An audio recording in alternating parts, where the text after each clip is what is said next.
যৌথ প্রযোজনায় নাটক দেখেছেন? নাটক আমি অনেক দেখেছি, দুটো সংগঠন প্রযোজিত একটি নাটক।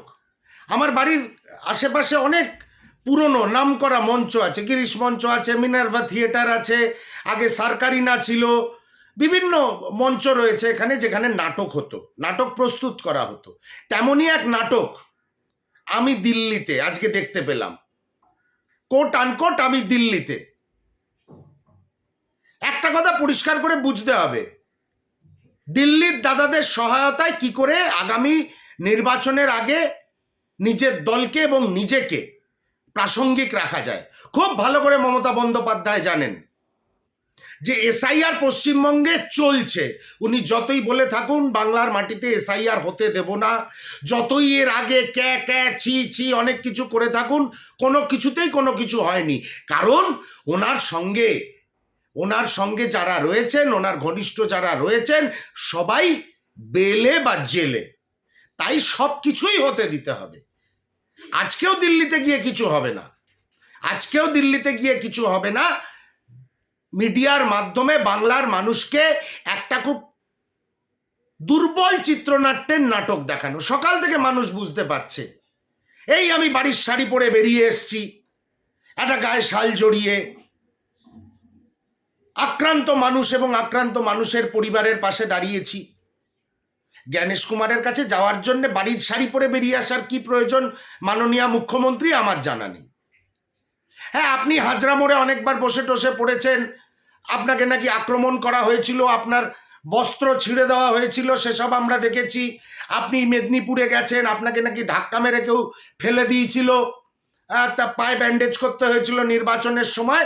এবার আবার 2026-এর নির্বাচনের সময় আপনি বাড়ির শাড়ি পরে রাস্তায় চলে এসছেন। অদ্ভুত পরিস্থিতি।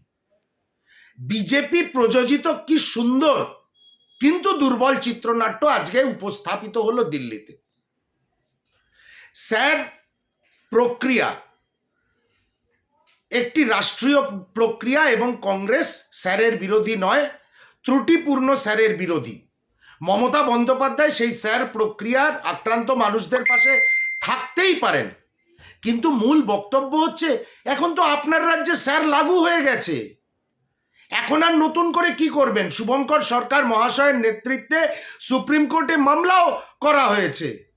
এখন নতুন করে জ্ঞানেশ কুমারের কাছে গিয়ে টিভি মিডিয়াকে ডেকে বাড়ির জামা কাপড় পরে দিল্লির রাস্তায় ঘুরে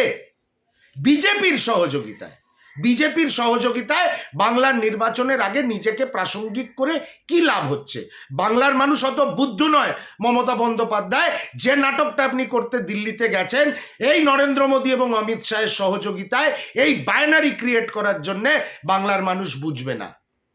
ভারতীয় জনতা পার্টি এবং তৃণমূল কংগ্রেসের এই যৌথ নাটকে পিষেকে মরছে এই সার প্রক্রিয়ায় যারা সুইসাইড করেছে, যারা মারা গেছেন, যারা আক্রান্ত হচ্ছেন, মানসিক চাপে রয়েছেন, সেই বিএলও থেকে শুরু করে সাধারণ মানুষ, যেমন নোটবন্দির সময় হয়েছিল, সেই মানুষরা, সেই পরিবারগুলো যেরকম আছে ঠিক সেরকমই থাকবে।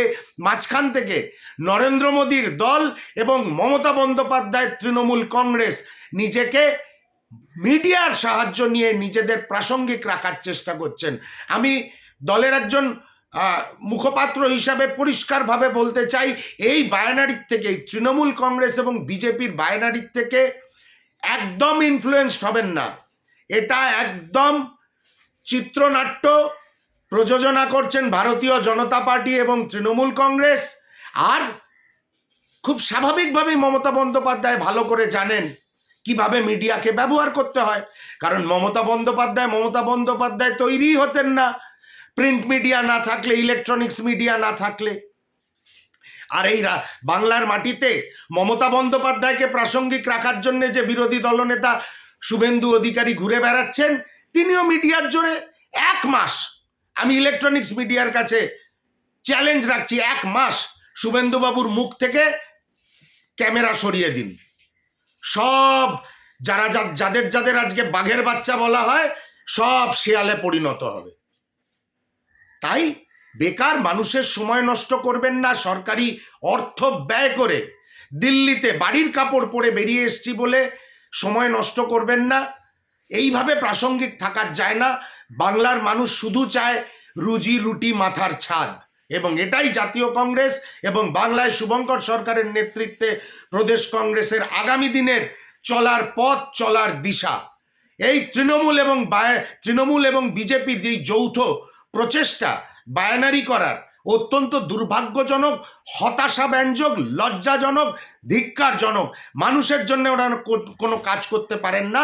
আক্রান্ত পরিবারগুলোকে নিয়ে গেছেন দিল্লির রাস্তায় নাটক করতে। সাহায্য কে করছে? অমিত শাহ, দিল্লির পুলিশ। এই মমতা বন্দ্যোপাধ্যায় এবং অমিত শাহ একসাথে মিলে রয়েছেন। তাই এই নাটকের কোনো মূল্য নেই বাংলার মানুষের কাছে।